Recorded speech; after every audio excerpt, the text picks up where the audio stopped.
ಹೈಕಮಾಂಡ್ನವ್ರನ್ನ ಭೇಟಿ ಆದಾಗ, ನಮ್ಮ ನಾಯಕರುಗಳನ್ನು ಭೇಟಿ ಆದಾಗ, ನಮ್ಮ ಕರ್ನಾಟಕದ ಏನು ರಾಜಕೀಯ ವಿದ್ಯಮಾನಗಳಿದಾವೆ ಅವುಗಳ ಬಗ್ಗೆ ಮಾತನಾಡ್ತೀನಿ.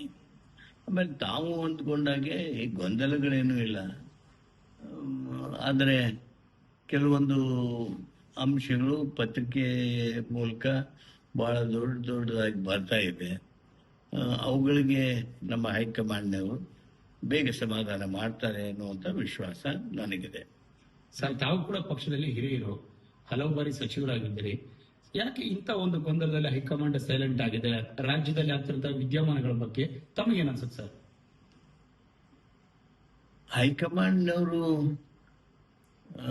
ಸುಮ್ಮನಿದ್ದಾರೆ ಅಥವಾ ಅವರೇನು ತಮ್ಮ ಪ್ರಯತ್ನಗಳನ್ನು ಮಾಡ್ತಾ ಇಲ್ಲ ಅಂತ ಏನು ಊಹಿಸಿಕೊಳ್ಳೋದಕ್ಕೆ ಆಗೋದಿಲ್ಲ.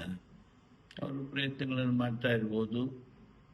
ಆದ್ರೆ ಇಷ್ಟ ಹೇಳ್ತೀನಿ, ಭಾಳ ಬೇಗ ಈ ಒಂದು ಗೊಂದಲ ಏನು ಇವತ್ತು ಸ್ವಲ್ಪ ಇದ್ದದ್ದು ಪತ್ರಿಕೆಯ ಕಾರಣ, ಮಾಧ್ಯಮದ ಕಾರಣ ದೊಡ್ಡದಾಗಿ ಬಿತ್ತರಿಸ್ತಾ ಇದ್ದಾರೆ. ಅದು ತೀವ್ರ ಸಮಾಧಾನ ಆಗ್ತದೆ, ಅದು ಪರಿಹಾರ ಆಗ್ತದೆ ಅನ್ನುವಂಥ ವಿಶ್ವಾಸ. ಸರ್, ಈಗ ಶೀಘ್ರದಲ್ಲಿ ಅಂದ್ರೆ ಬಜೆಟ್ ಮುಗಿದ ತಕ್ಷಣ ಏನಾದ್ರು ಒಂದು ಅಂತಿಮ ನಿರ್ಧಾರ ಗೊತ್ತಿಲ್ಲ, ನಾನು ಹೇಳೋದಕ್ಕೆ ಆಗೋದಿಲ್ಲ. ಆಮೇಲೆ we are all prohibited to talk anything about leadership issue. ನಮಗೆ ಸನ್ಮಾನ್ಯ ಮಲ್ಲಿಕಾರ್ಜುನ್ ಖರ್ಗೆ ಅವರು ಯಾರು ಈ ನಾಯಕತ್ವದ ವಿಚಾರವಾಗಿ ವಿಶ್ಲೇಷಣೆ ಮಾಡೋದಾಗ್ಲಿ, ಪತ್ರಿಕಾ ಹೇಳಿಕೆ ಕೊಡೋದಾಗ್ಲಿ ಮಾಡಬೇಡ್ರಿ ಅಂತ ಹೇಳಿ ನಮಗೆ ಸೂಚನೆ ಕೊಟ್ಟಿದ್ದಾರೆ. ಮಲ್ಲಿಕಾರ್ಜುನ್ ಖರ್ಗೆ ಅವರ ಹೇಳಿಕೆ ನಮಗೆ ಅಂತಿಮವಾದದ್ದು, ನಮ್ಮ ಕಾಂಗ್ರೆಸ್ ಪಕ್ಷದ ಅಧ್ಯಕ್ಷರು. ಆದ್ರಿಂದ ನಾನು ಅದರ ಬಗ್ಗೆ ಏನು ವ್ಯಾಖ್ಯಾನ ಮಾಡೋದಕ್ಕೆ ಹೋಗೋದಿಲ್ಲ. ಸರ್, ಈಗ ಖರ್ಗೆ ಅವ್ರ ಸೂಚನೆ ನೀವು ಅವ್ರಿಗೆ ಕೇಳೋ ಪ್ರಶ್ನೆ ನನಗೆ ಕೇಳಿದ್ರೆ ಹೆಂಗೆ? ಸರ್, ಈಗ ಡಿ ಕೆ ಶಿವಕುಮಾರ್ ಅವರು ಔತಣಕೂಟಕ್ಕೆ ನಿಮ್ಗೆ ಆಹ್ವಾನ ಬಂದಿದೆಯಾ? 10ನೇ ತಾರೀಕು ಗೊತ್ತಿಲ್ಲ ನನಗೆ.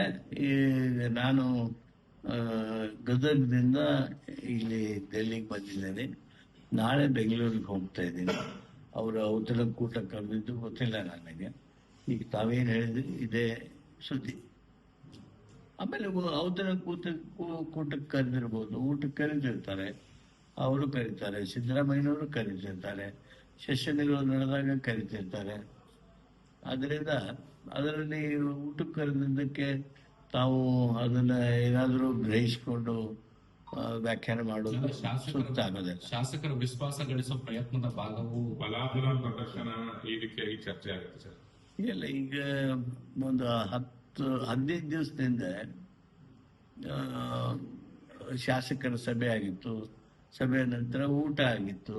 ಅದೆಲ್ಲ ನಡೆದಿರ್ತಕ್ಕಂಥ ಮಾಮೂಲಿ ಪ್ರಕ್ರಿಯೆಗಳೇ. ಅದಕ್ಕೆ ರಾಜಕೀಯ ಬಣ್ಣ ಕೊಡ್ತಕ್ಕಂಥದ್ದೇನು ಅಗತ್ಯ ಇಲ್ಲ.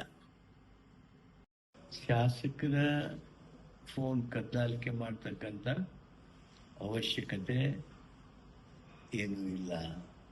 ಸರ್ಕಾರಕ್ಕೆ ಆ ರೀತಿ ಕದ್ದಾಲಿಕೆ ಮಾಡ್ಕೊಳ್ಬೇಕಂತೇಳಿ ಏನು ಯಾರು ಬಯಸೋದಿಲ್ಲ. ಕದ್ದಾಲಿಕೆ ಆಗಿದೆ ಅನ್ನೋದು ಅವರ ಹತ್ರ ಏನಾದರೂ ಅನಿಸುತ್ತೆ, ಅವರು